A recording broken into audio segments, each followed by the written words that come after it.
एकादशी पारण के दिन सुनी जाने वाली एक कथानुसार एक परिवार में ननद भाभी रहती थी।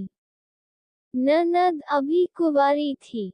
वह तुलसी की बड़ी सेवा करती थी, पर भाभी को ये सब फूटी आंख नहीं सुहाता था।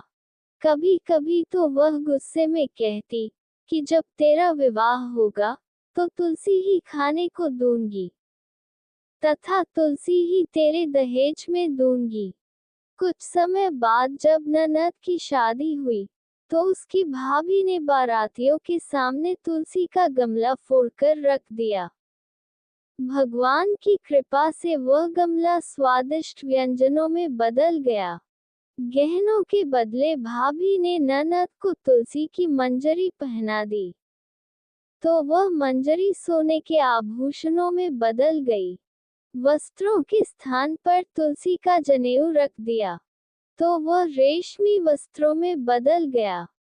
ससुराल में उसके दहेज आदि के बारे में बहुत बड़ाई हुई। इस पर भाभी को बड़ा आश्चर्य हुआ और तुलसी जी की पूजा का महत्व उसकी समझ में आ गया। भाभी की एक लड़की थी। वह अपनी लड़की से कहती कि तू भी तुलसी की सेवा किया कर, तुझे भी बुआ की तरह फल मिलेगा। पर लड़की का मन तुलसी की सेवा में नहीं लगता था। लड़की के विवाह का समय आया तो भाभी ने सोचा, जैसा व्यवहार मैंने अपनी ननद से किया उसी के कारण उसे इतनी इज्जत मिली, क्यों न मैं अपनी लड़की के साथ भी वैसा ही व्यवहार करूं।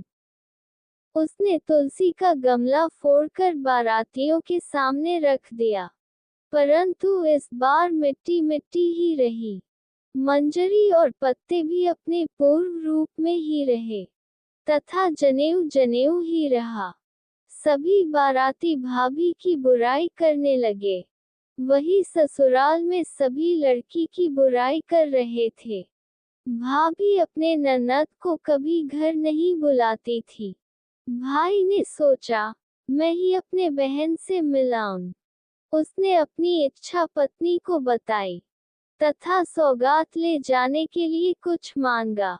भाभी ने थैले में ज्वार भरकर कहा, और तो कुछ है ही नहीं, यही ले जाइए।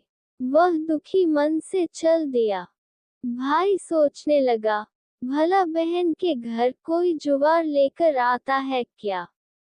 बहन के नगर के समीप पहुंचकर उसने एक गौशाला में गाय के सामने ज्वार का थैला उलट दिया। तब गौपालक ने कहा, ए भाई, सोना मोती गाय के आगे क्यों डाल रहे हो।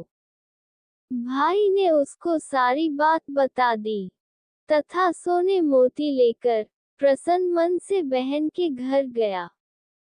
बहन बड़ी प्रसन्न हुई। दोस्तों, तुलसी माता की एक और कथानुसार एक बुढ़िया माई तुलसी जी को सींचती और कहती कि हे तुलसी माता, सत की दाता, मैं तेरा बिडला सींचती हूँ, मुझे बहू दे, पीताम्बर की धोती दे, मीठा मीठा घास दे, बैकुंठा में वास दे, चटक की चाल दे, पटक की मोट दे, चंदन का काठ दे, रानी सा राज दे, दाल भात का भोजन दे, ग्यारस की मौत दे, कृष्ण जी का कंधा दे।